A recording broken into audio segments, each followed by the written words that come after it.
नमस्कार, स्वागत है आपका जेड न्यूज में। मैं हूं आपके साथ रवीक्षा शर्मा और आप देख रहे हैं खबर अपडेट। आइए शुरुआत करते हैं आज की ताजा खबरों के साथ। जीरकपुर के ढकोली रेलवे फाटक पर जल्द ही ट्रैफिक जाम से राहत मिलने की उम्मीद है। केंद्र सरकार की योजना के तहत यहां करीब 65 करोड़ रुपए की लागत से रेलवे ओवरब्रिज बनाया जाएगा। परियोजना के लिए दिल्ली से पहुंची रेलवे और तकनीकी विशेषज्ञों की टीम ने मौके का निरीक्षण कर संयुक्त रिपोर्ट तैयार की है। रिपोर्ट के आधार पर आगे टेंडर और निर्माण प्रक्रिया शुरू की जाएगी। स्थानीय लोगों का कहना है कि ओवरब्रिज बनने से ढकोली, जीरकपुर, पंचकूला और डेरा बस्सी के बीच आवागमन आसान और सुरक्षित होगा। जीरकपुर से परमजीत सिंह की रिपोर्ट।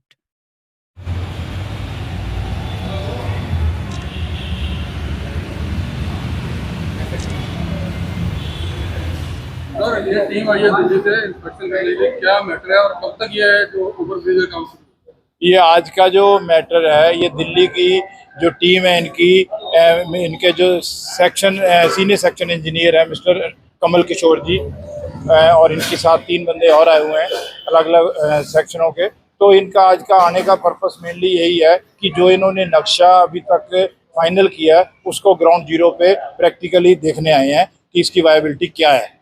तो आपस में इनके डिस्कशन के बाद जो इनका नेक्स्ट लाइन ऑफ एक्शन जो होगा वो यही होगा कि इसके बाद ये फाइनली अप्रूवल लेने के बाद फिर ये उस पर टेंडरिंग इनकी जो फॉर्मेलिटी है वो पूरी होगी।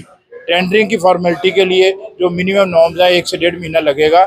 उसके बाद हमारी कोशिश होगी कि जो हमारे मौके के यहाँ पे MP हैं राज्यसभा के सतनाम सिंह संधू और बन्नी संधू, जिनके सहयोग से ही हमें आज तक की जो सफलता मिली है, तो मैं चाहूँगा कि उनसे परसू करने के बाद ये जो लोगों की कॉमन डिमांड है पिछले लगभग 3.5 सालों से है, तो इसको टीम उर्वा काफ़ी सालों से परसू भी कर रही है।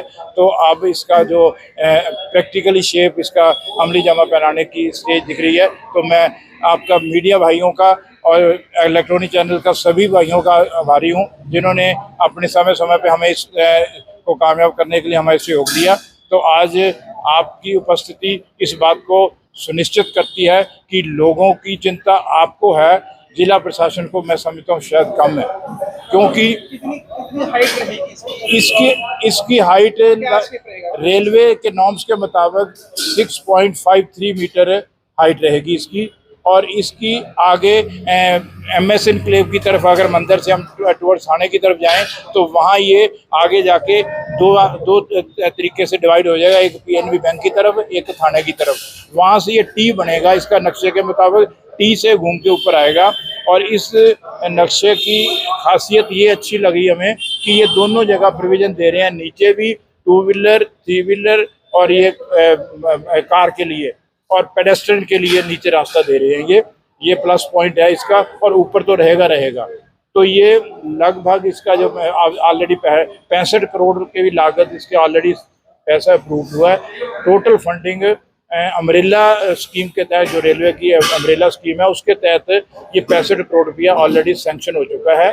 तो हम उम्मीद करेंगे कि आने वाले विधानसभा के इलेक्शन से पहले पब्लिक की एक जो बहुत पेंडिंग डिमांड थी उससे पहले शुरू होना चाहिए काम। जहाँ तक रिसोर्सेज मेरे हैं, मैं अब ऑफिशियल कैपेसिटी में तो नहीं बता सकता, पर जो मैं मानता हूँ कि अक्टूबर-नवंबर से पहले शुरू हो जाएगा, क्योंकि टेंडरिंग वाला पार्ट इनका विदिन 1.5 महीने पूरा हो जाएगा। लोकल प्रशासन का कोई नहीं आया? आज लोकल प्रशासन का केवल PWD से JE साहब आए हुए हैं, और बाकी जहाँ तक मेरे को बताया गया था EO साहब से भी रिक्वेस्ट की गई थी उनको आने के लिए, वो भी नहीं आए।